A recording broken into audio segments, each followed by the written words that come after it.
Une ferme urbaine, c'est pour bientôt Anderlecht. Cultiver en ville, en pleine terre ou sur les toits est une tendance qui se développe chez nous et à l'étranger. L'envie de savoir d'où viennent les aliments que nous consommons, de manger bio, de cultiver soi-même son potager, eh bien c'est dans l'air du temps.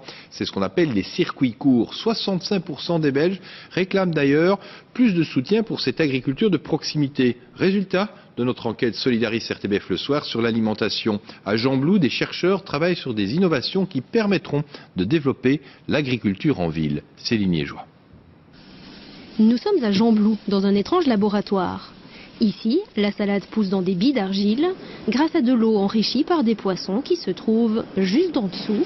Dans ce conteneur, 2 grands bacs sont occupés par des tilapias.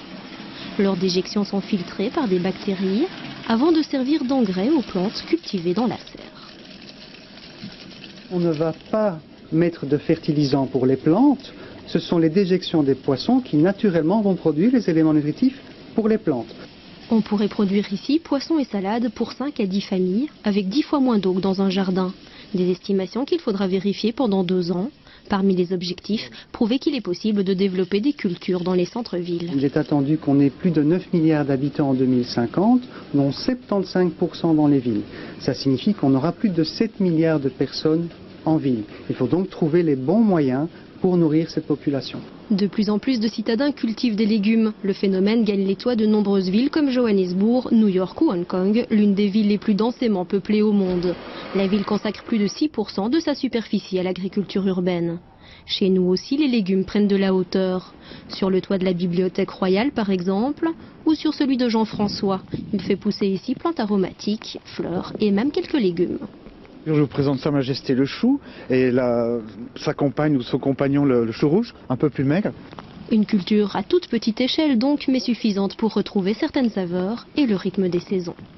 Les framboises ne sont pas mûres à Noël, elles ne sont pas mûres en mars, elles sont mûres par exemple dans ce cas-ci entre mi-août et début novembre, je dirais. Mais c'est une vraie fête. Quand on rentre de l'école, qu'est-ce qui se passe? Mon fils vient d'abord, qu'est-ce qu'il fait? D'abord manger les framboises. On récupère du sens aussi au niveau du temps qui passe. Parce qu'en ville, on a 2 saisons avec feuilles et sans feuilles sur les arbres, ou chaud ou pas chaud. Depuis 5 ans, tous les matins, Bruno entretient son potager. Le cadre n'est pas vraiment bucolique, mais sa parcelle a le mérite de se trouver à 10 minutes de chez lui.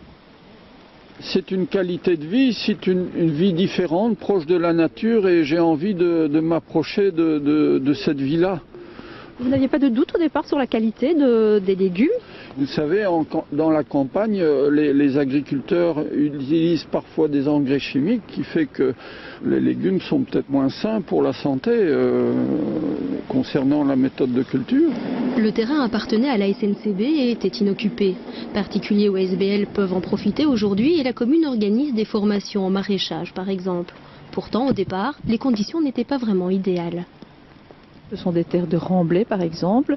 Eh bien, moyennant le travail de la terre qui a été fait, les soins apportés par tous les participants, eh bien, ça donne des productions de légumes, d'arbres fruitiers tout à fait impeccables. On a de très très beaux légumes ici et qui sont tout à fait bio et nous les avons analysés. D'ailleurs, ils sont excellents. Cette agriculture de proximité diminue les coûts, les transports et les emballages. Marginale aujourd'hui, elle pourrait connaître un développement important. L'évolution des coûts énergétiques va rendre la nécessité d'une relocalisation vraiment cruciale, ça c'est très certain. Par ailleurs, je crois qu'il y a une question de confiance. Les gens souhaitent aujourd'hui pouvoir savoir qui assure leurs besoins et donc cette proximité géographique peut être un élément très important de confiance. À Bruxelles, près de 400 hectares de toits pourraient être exploités. Ce ne sera pas suffisant pour nourrir une ville entière, mais l'agriculture urbaine pourrait dans quelques années dépasser son statut de niche.